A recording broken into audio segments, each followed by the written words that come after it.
Hey everybody, and welcome back to HermitSkies Project Ozone Lite. Ooh, yeah. And we're back here in our lovely FPS zone. Approximately 90 FPS behind me instead of 15. Yup, and as you can already see in there, we have finished redecorating. So without further ado, let's just turn around and go in there and have a look. That looks way cleaner now than before, so all of the mess we produced here in the last episode, I just moved that over there. We added some more drives, some more panels, so let me explain stuff to you a little bit. Also, hey Mortuary, how are you doing? You good? Well, okay, fine. Gorgeous. So last time we went as far as making this one ME drive. That's still the same. There's a little bit more stuff in there, but that's pretty much it. And we made the ME crafting terminal. And I basically had a look and saw how many of these 64K storage components we still had. So I made some more cells. And we already had like 11 in storage or so. And then I got another 4 from another reward. And now we have 3 drives. Now how does all of this work and what is this? First of all, you might notice that looks like a full block here, right? Those 4. That is, as you can see on the left hand side, it's a cable facade.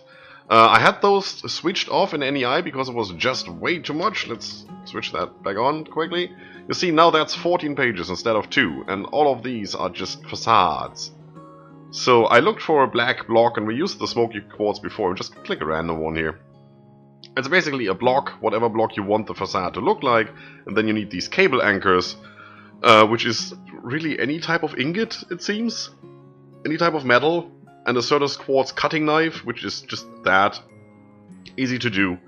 The recipe gives you, what, 3 per ingot. So you make a bunch of those, and then you have these anchors, and with those you can do all of these facades, provided you have the actual block that you want the facade to look like. A little bit of an issue there. I wanted to have a cable running... Ooh, I'm flying. Wanted to have a cable running down here and put a facade on top, instead of what we're now doing, having that block down there and have the cable on the side. I used the chiseled black concrete, but it didn't do connecting textures. It just looked awful. So, yeah. Well, it's just what we have to do, right? Nothing else we can do here. Now, how does this all work? Let's go downstairs, have a quick look on the whole cabling situation. Ignore the other cables. I'm gonna get to that. So we have power going in here into the energy acceptor. That powers the ME controller and everything that was attached to it. Now there's nothing attached, so we have just a cable here. We could just attach that there or there. I didn't use a wrench or anything to disconnect that. It doesn't really matter. And that goes up here, and that's the ME drives. 1, 2, and there's the 3rd. So the cable going in here, this block being next to that block, is also powered. That block over there is not. Those cables are upstairs. Whoop. They are just hidden in here. So the storage bus is right underneath here, connecting to that. And then on the front there's another cable facade covering up the outside frame of this monitor. Looks quite nice, I think. I mean, we are using even numbers here, right? So I think, yeah, that's good. Now, what are all these? So last time we looked at the terminals. I had that prepared. There you go. We started with the ME terminal, which was just basically our inventory management. We crafted that into the crafting terminal, so now it became that right here. Inventory management and crafting terminal. And then there's 3 more, these 3 that you can make. So one of them is the interface terminal. Then we have the pattern terminal. And this one right there, that's not a terminal, that's a monitor. That is that one, the ME storage monitor. I don't even know what the conversion monitor is for. We don't use that. The storage monitor. Storage monitor is the easiest to explain. It gives you a blank monitor, and then you just take an item out of here, whatever you want, shift, right-click that in there, and it will tell you how much of this particular item is in storage. And then you can use a wrench on that. There's a specific wrench for that. It's that one, Certus quartz wrench, really easy to do, as you can see. Shift right click with that, and it locks it. It says it on the left hand side, showing Nether Star locked.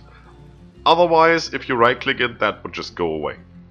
So you can use that, if you want, in an unlocked state and have like 2 or 3 of those, and whatever you're looking at, whatever you want to keep an eye on, you just, you know, shift right-click those items in there, and then you always know how much of that is available in your storage system. Pretty nice. I like that.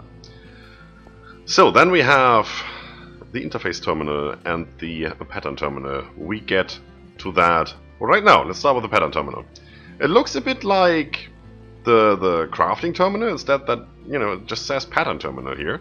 But we do have a crafting grid. We do have the same... Do we even have that over here? No, we don't. Ha! See? We do have a switch here from crafting to processing, and we have storage for blank patterns, which are just that, pretty easy to make. Now what does this do? I'm just gonna show you that, I think. Now let's say we want to autocraft something. Let's say we want to teach this system how to make something. For example, wood.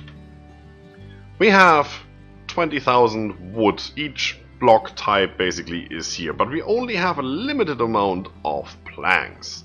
So let's say we need more birchwood planks. Well, you take your birchwood and just need 1 of those. See, that's not as easy as it goes. There it goes. Don't ask them what that lag was.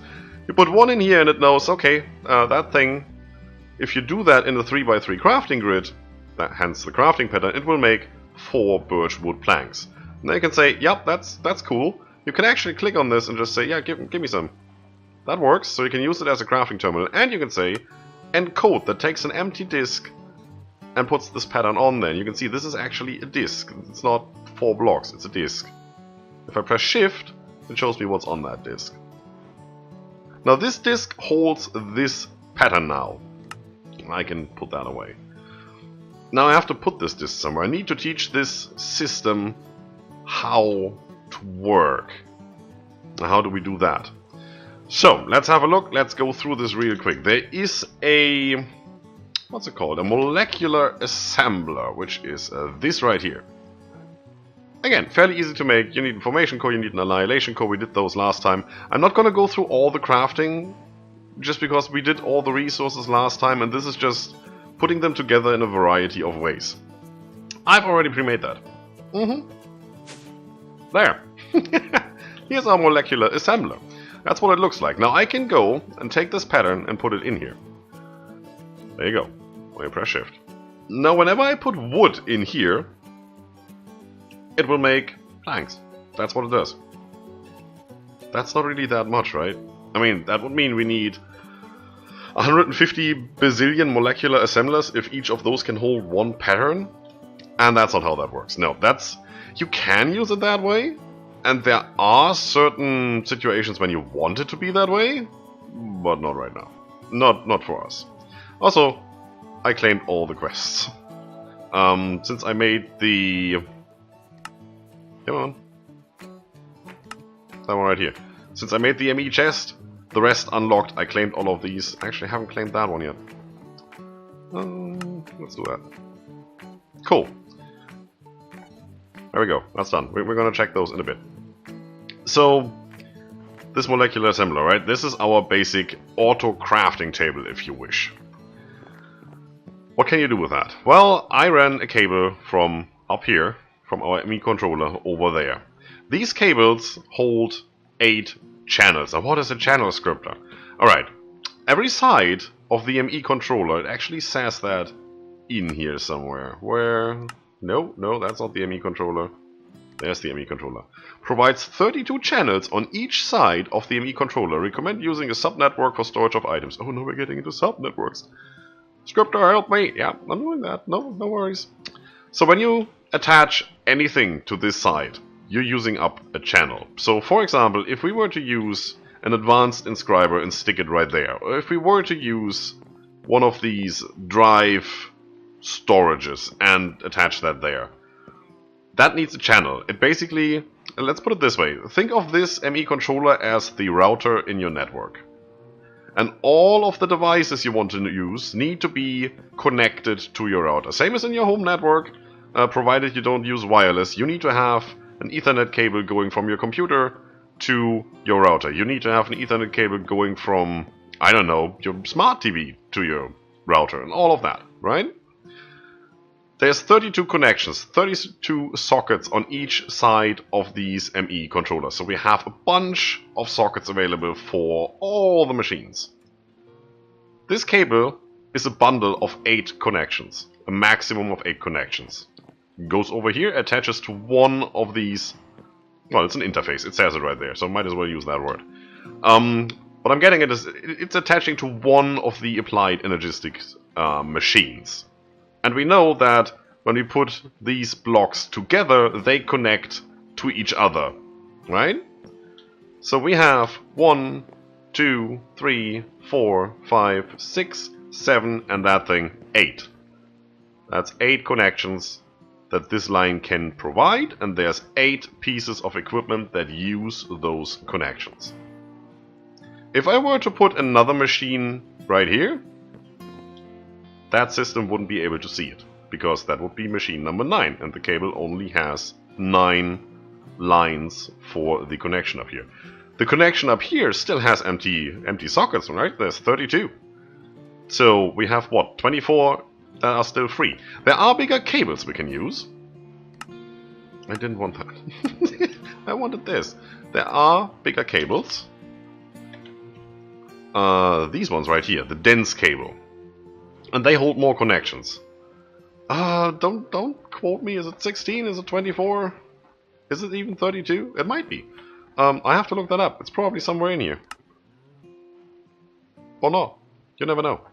But, you know, there's big tutorials for this mod that go for like 2 hours to just explain the basics. If you really want to get down to the basics, it's either trial and error or, you know, by heart. Or you check one of those. So we have our interfaces over here. This interface is connected to this molecular assembler. So what does this do? It does a bunch of things. There's already stuff in here. Now look at that. An ME interface can do very simple things. So up here in these slots, you can just put something. So if I had wood planks on me, I put them here. This interface would suck it up and put it over here in storage. That's what it does. But it also holds patterns, and these are crafting patterns. And whenever I tell the system to craft, let's say this one, the formation core, it will push that disk, that recipe down in here, together with the resources if they are in storage, craft up the item. When the item is done, it will be pushed back into the interface, and the interface puts it in storage as a finished item. That's how that works. So let me show you. Over here.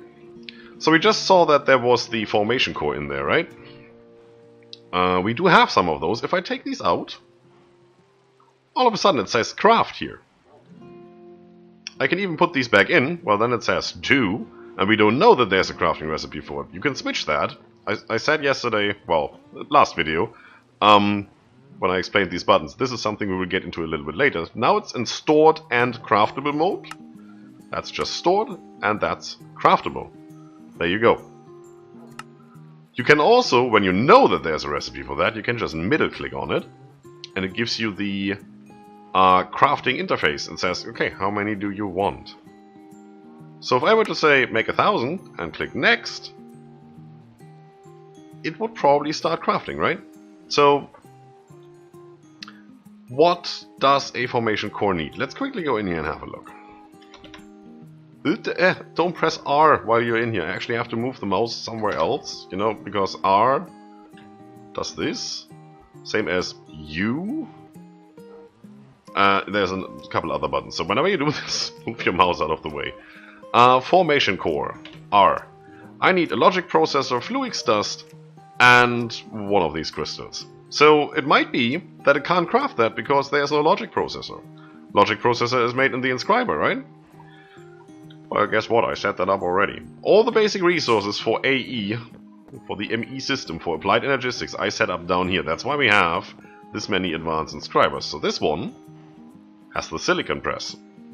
There's an interface up here that says encoded pattern for printed silicon. Technically, I don't need that. Really? Well, I do. I don't need all of the slots available here. This is the only pattern that will ever be in here because this inventory pushes down in there. And since there is this press in here and this press only does one thing, there is not much more we can do with that. Same over here. We do the encoded pattern for the calculation circuit, the engineering circuit, and the logic circuit. And these are equipped with the corresponding press. And then we have this one over here. This has a lot more patterns. 3 of them. That's not a lot, but you know, it's a lot. This doesn't have anything in there. Because these say, as you can see there, creates one logic processor. Logic, yeah, that's a word now. Using a printed logic circuit, a printed silicon, and a redstone. Right, that's how that works. Logic. That guy. Oh. Now. Needs these 3 things. That's our pattern. So, if we were to make this core or that core, doesn't matter, and that needs this logic processor, and the logic processor is not available, it does have a recipe on how to do those. So, if we go up here and say core, make, I don't know, make this one and make 1,000, and I'm pretty sure we don't have 1,000 of these in storage, and say next, it will tell us to craft 1,000 of these. I will need to craft 500 of these, because each recipe makes 2, right? So we need 500 of these. To get those done, we need 500 of these, of which we have 6, so I need to make 494. I know that recipe. That's another recipe I put in there. I also need 500 of that, and I need 500 of that, right? These 3 items make this. Of these, I have 43, so I need to make another 457. For that, I need 457 silicon. And so on and so on. This is all the resources, down to a T, that are needed to craft this. And then it says, oh, I can't do. Why? Because it says we have missing fluix dust. It doesn't know how to make fluix dust. That's because I don't have any sag mill down there that can grind down the fluix crystals up there, I know where stuff is, into fluix dust. So that's why it can't make us 1,000. We are going to extend on this. We're going to make sure we have all those things attached in the near future. Now let's get over to the interface terminal. The interface terminal is a convenient way of seeing all your pattern storage. So you've seen we had the interface attached to these advanced inscribers, 5 in total, right? These are those, every row is one of these inscribers, and these are the patterns that are in there. Then we also have the crystal growth chamber down there that has a pattern for each of these crystals. It says creates 1 pure fluix crystal using 1 fluix seed. And just in case we don't have any fluix seeds, the molecular assembler will just make fluix seed using fluix dust and sand. We still need the recipe for the fluix dust. So that's how that works. It's basically the same you would do yourself, step by step by step by step. Just instead of doing it, you're telling it how to do it, and then instead of taking the item, you store that on disk. Also, we don't really need that wood recipe, so let's do this. And that gives us the blank pattern back. And then I can just put that back in the stack here. Very nice. Now, what's the difference between crafting pattern and processing pattern? A crafting pattern takes anything that you can take out of JEI, pretty much, and craft. Like this, you cannot craft. There's no plus here, no nothing. You cannot craft this in a 3x3 crafting grid. That is a processing pattern. You need to switch that over and then tell it, okay, technically, since that is already in there, I only need 1 gold, and 1 gold turns into 1 logic circuit if this recipe, this pattern, is attached to the molecular, not the molecular assembler, it's this guy, the advanced inscriber that has the right plate in it. So if we go down here real quick again, and have a look. This encoded pattern says I need 1 gold ingot. That's all it needs to make this printed logic circuit. Why? Because the gold goes in here and the logic circuit comes out there. And this inscriber logic press is already in here, and since it's locked, this will never be taken out. That's why we have that many. Otherwise, I could have said I need that logic press and the gold to make that circuit. And then I just would have needed like 1 advanced inscriber, but I would have needed to unlock this. And say, this needs to be taken out when the recipe is done. If you leave that in here, the next thing that maybe needs the engineering press can't put its press in there because it's already full, right? It's a little bit of logic and thinking and doing, and then you get something like this. What is that? That's a 64K crafting storage. It says it right there. It doesn't do anything. Whenever you craft something, right, you need a computer. That's basically what that is. So we have your router up here, your network cables that, you know, send back and forth the information.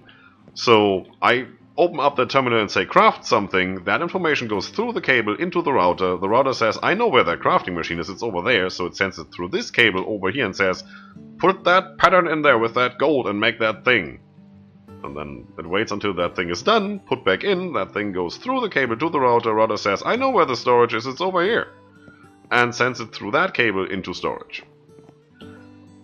The actual thing that takes care of the crafting operation, of the calculation of how many items are needed, you know, the stuff you've just, not here, nope, over here, that you've just seen when I said craft the core. Oh yeah, the thing with the R. All of this, to create the crafting plan, you need a CPU. And that's that crafting storage that I attached there.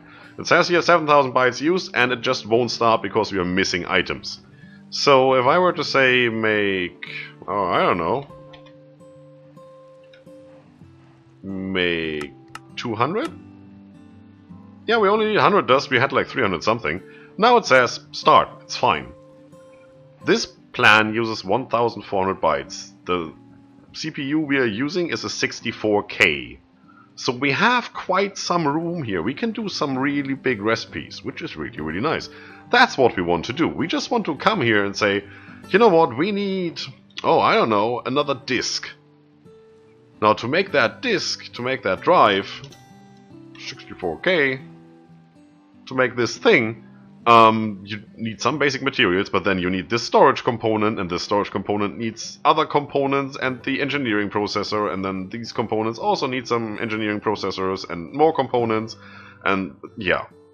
You don't want to start with this and say, well, if I want one of these, that takes one of these, that needs 3 of the next smaller ones, like these, and each of these needs 3 of those, so that's 9, and then you know, you don't want to go down the rabbit hole, as I said last time, and basically make a list of what you need and how many. You just want to say, I need 1 of these, just do the things.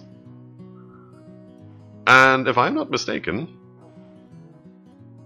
I have that here. If I go in here and say, I want 1 of these, it says, yeah, you're missing something here. Well, then I just say, you know what, I need 1 of these, yeah, I'm missing all the things.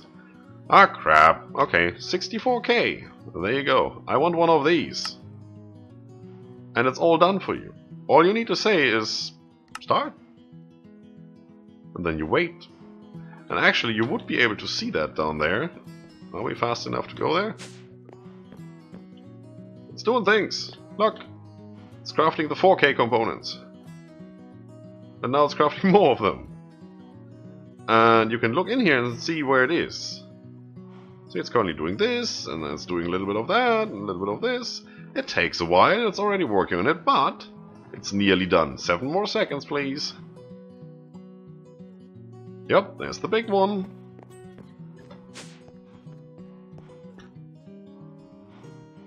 $64. Upsala. Okay. Come on.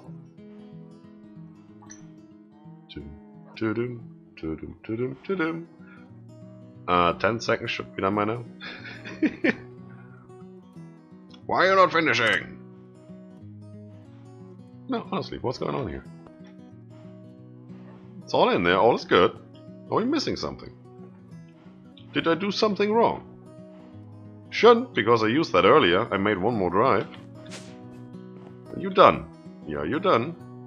There's nothing left in here. Where did it go? Oh, it's still waiting for stuff. Oh, it's crafting. Look at that.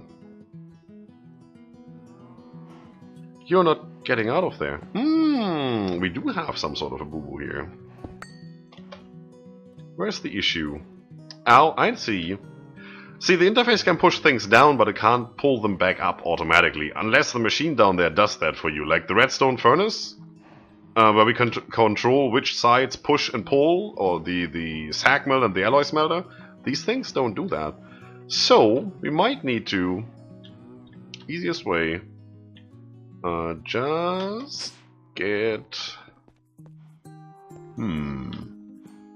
I think, yeah. For now, just get a conduit. We need 2 of these. 1, 2. And we also need a filter to make sure that it doesn't take out the seeds. Yes, please. So, now we're gonna... also need my wrench. Oh, by the way, I exchanged my chest over here with the actual ME chest, since I had to make one anyway. This is also attached to our main storage on the lowest priority, really. This one, yes please. So I could also just go over here and say, I need my wrench. This one, for example, that is actually over there in the chest. It's really nice. Holds more items than the standard chest, so I thought that was a good idea. Alright, let's go. Ooh. Give me those. Right here. Disconnect that. And then we need to take this on extract, and I want an extraction filter here and say these guys may be pulled out. There's multiple growth stages. There's a seed, and then there's a half done crystal and the full crystal. So a full crystal may be taken out here. That is fine. Do this, and you will be on insert. And then also, well, this one, thank you very much. So now, you should be... Yes, it's going on, it's finishing, it's done. Very nice. Very, very nice. You there? And go up. 64k.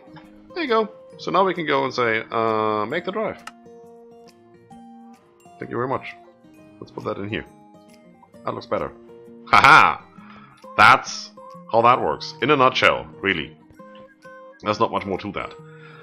There's more interesting stuff we want to do with this. Like, for example, we had a look at the wood situation, right? So what I would like to tell the system is, look, we're always going to need some of the blocks. Wood, not necessarily that much, but we do want to have a stockpile. Let's say 5,000 wood planks should be in here.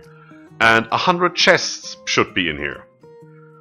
So the system needs to auto-detect when we don't have enough of a certain item type, and then just start crafting it until we have enough. Yeah, that's gonna be interesting. So let me prepare some stuff, and I meet you right back, and we can do that together.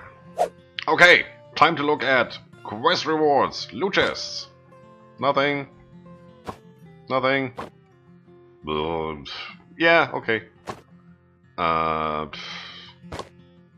Bacon. Bacon.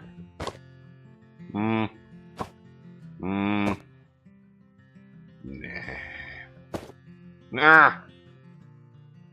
That's it. Alright, and we're back and we're ready for auto-crafting. I have a bunch of stuff in my inventory and we're gonna go through this one by one. So we did say earlier, regarding our wood situation, we have a bunch of these logs, but we don't have a bunch of the planks. So I've taken the liberty of making a pattern, which is the birch wood planks using obviously 1 birch wood log to make 4 of the planks, right? So, let's go downstairs. Here we go. And we're going to set this up from scratch so you see how that works. I mean, I explained all of this. We're now going to go over here. And we actually have a cable running here already. We might as well use that. Why not? I brought some, but, you know, why not? So, we're going to say we just plug this right here. This is our molecular assembler, right? I'm going to put this pattern in here and say, you are just going to be responsible for nothing but this. So whenever I put this birch log in here, it will make the planks. Now how do we automate that? Well, the first thing we want is the export bus, and I'm going to slap that right here. Now the export bus is responsible for exporting items out of our system into any kind of machine. And then there's obviously an import bus which will import items from the machine back into the system. This has a filter where we can set, okay, we want to export certain stuff here, so for example that. Ooh, no, right here. So now this will import nothing but birchwood. We can upgrade that with certain cards. There are some cards, this is the capacity card. That will unlock the 3x3 here, so we will get 8 more slots. So we could import more than just one recipe here. We could import more than one item. If we had a recipe, like let's say a stone sword that needs stone and sticks, we can only put stone or sticks in here, so we would need a capacity card to get the other items in here, right? You get my drift. Perfect. So now obviously that needs to be attached up there. We have set this already. If I just attach that, it will start exporting items into this block. So I'm not going to attach that just yet, or better yet, I'm just going to take this out and it should do nothing. Let's see, can I attach a different colored cable here? Yes, I can. No problem. Does it do anything? No. Do you do anything? No. Perfect. So let's give it a test run. Let's put one in here. There you go. It stays in here because it doesn't know where to go. We would need an import bus on this side, or any other side really, and put it back into the system. So let's get that set up. Let's get an import bus real quick. Import. Don't have any. Good. Well then let's figure out how to do them. This is also probably something we want an auto crafting recipe for, but for now we do have the materials available. Just, you know, let's make one. Let's get this done. We're gonna make this look nice at some stage. So there's the import, and as you can... That's not the import, that's a cable. Really? What am I even doing? You didn't see that. That's the one. Right. You can already see this has an arrow shape pointed inwards, and this has an arrow shape, if any, pointed outwards. So this is sucking out, this is putting in. Even though that's an export, it's going in, and that's an import, it's going out. That's the easiest way to remember what's what. So if I put that cable here, right there, it's taking it out. And then it's crafting up the next one. And probably the next one. There you go. Now let's take that back out. Otherwise it won't stop.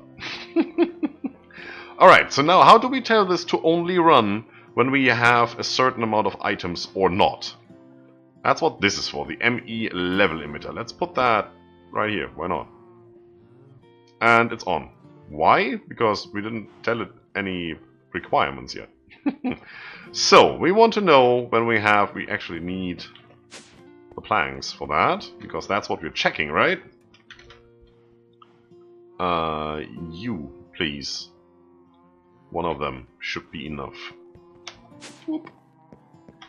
So, I want to know why I placed that there, and when I'm done with that, I want to right click on this, and I want to put this in here. I want to know when I have 1,000 or more. That's how it checks that. So, if there's less than 1,000 in the system, emit levels when above or equal. If there's less than 1,000 in the system, this won't do anything. If there's 1,000 or more, it will emit a signal. Or we can just switch it the other way around, emit when levels are below limit. So if we have 1,000, it will be off. If we have 999, this will turn on. It's completely up to you which way you want this. I prefer it this way, because that means it's only going to turn on when this whole thing is doing something. And it's currently on because we do have less than 1,000. If I turn this the way around, now it's off, right? Level type item, yeah, that's true. 1,000, that is okay. Don't really need anything in here, I believe. Not that I could think of anything. And then we're going to use just an Ender IO conduit. Can I actually attach that right here? That should work, right? Let's do strong signal, so that will take that redstone signal, pass it through here. Are you on? You should be on. Don't even know which side I have to set that, but let's just assume it's working.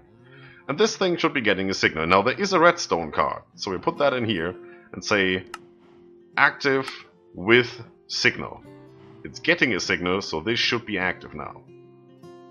Device online, it's all it tells me right now. Put that back in there. And we also want some acceleration cards in there just so it's faster. We also want some in here, so speed that up. Also probably want that in here. Boop. Boop. Boop. That's glorious. Let's quickly check how many we have, so we can see if this is working correctly. Birch, we have 290 something, so let's say we set this, instead of 1,000, let's set this to 330. Still on, still doing things. And off. So we should now have more than 330, and it stopped, so the redstone signal worked. This is now off. Let's have a look how many we actually do have. 336. So it basically took the items out of there. While it was taking the last stack out, it already started crafting the new one, and then at some stage it noticed, oh, we passed the 330 mark after, you know, the import takes a while from here. And then it turned that off, turned that signal off, stopped the import, didn't stop the crafting operation, so those 4 planks in here were still finishing crafting, and it also didn't stop importing that back into the system. That's why we ended up with a little bit more, like 1.5 recipes more than needed. Well, that's how that works. It's pretty ugly. Now, obviously, you can make that look way nicer. You also don't necessarily need to have an import bus here. You could just as well use an Ender IO conduit, because that will only suck from this slot and not from these. That's basically what I did over there. Because this thing, this import bus, this export bus, these are devices that need to be controlled by the network, so they do take up a channel. Interestingly enough, I think the molecular assembler doesn't. So that thing right there probably takes up a channel, because it needs to send digital data to this thing to turn on and off. This needs one. This needs one. So that's 3 channels out of the 8 in this cable taken away already. And then we have the chest up there, which is also a channel, so that's 4. You can't really put that much on one cable if you do it like this. I mean, we can optimize that. Certainly. There's probably also a way just to use Ender IO conduits here. So take away that channel need, and then we can switch that to import-export. And just import with signal, export always. That probably works. And it will probably be a bit faster than just this one item. I think you can put a capacity card in here. No, it's not the capacity card. What is it? I think the fuzzy card is for basically using ore dictionary, so it doesn't really care if it's broken armor or enchanted armor. If you say diamond helmet, it's diamond helmet, no matter what kind of diamond helmet. It's not the acceleration card. Isn't there a stack upgrade or something? Can you put more in here? No, you can just that. Can't shift click that in there. I might have to look that up and see if you can actually put more than just one item here and tell it, take a stack. Because that would be faster, right? Well, I can only put one item in here at a time. Oh well. Yeah, that's how that works. It's pretty easy. So I'm going to switch this to... Oh. No. No, don't. That, 1,000. Turns back on, and should do its thing, and we don't need to worry about this. And we can do this for every type of item that we want to have a certain amount of. Obviously, stuff like redstone and ingots and all that stuff, that's pretty easy to get. We just switch on our farm in the mining world. It's night. And we get that stuff for free. But we can also use the essence that we have. Whoop. isn't okay to make that, right? This is pretty much the only recipe for the redstone essence. So we could as well just set up a crafting pattern, something like we just did down there, and say, well, if there's less than 100,000 redstone, just make redstone, because what else would we use that essence for? Then again, we could just run that so something like this and say, all the redstone essence, before it gets put into the system up there, needs to run past this thing. It has a higher input priority, so we could put in a recipe here and say, well, take just all the redstone essence you get and just make redstone. Because we don't need the redstone essence for anything else. So this is where the interoperability between mods comes into play in this Skyblock HermitSkies mod pack, where you can say, well, I can use applied energistics, I can use RF tools, I can use NDIO conduits and filters and such, and just piece something together that's nice and compact and nothing like that to make it suit my needs. I mean, we're using one of these autocrafters over there at our farm to just make nether stars, because there's nothing else you would do with nether star essence. Then again, if you look at what is that? Is that no? This is tree essence? Wood essence? Let's just look for essence. This one, wood essence. This one is used, depending on how the crafting grid is structured, for all kinds of logs. So just auto-crafting one of these wouldn't really do as much good. For these you would probably want to set up patterns and then do something like this. That would be pretty cool. Right? Alright, so today I'd say from down here, because why not? Why not? That's it for today, folks. If you like the video, subscribe for more, leave a comment if you feel like it. Don't forget to enjoy yourselves. Bye bye. See you soon.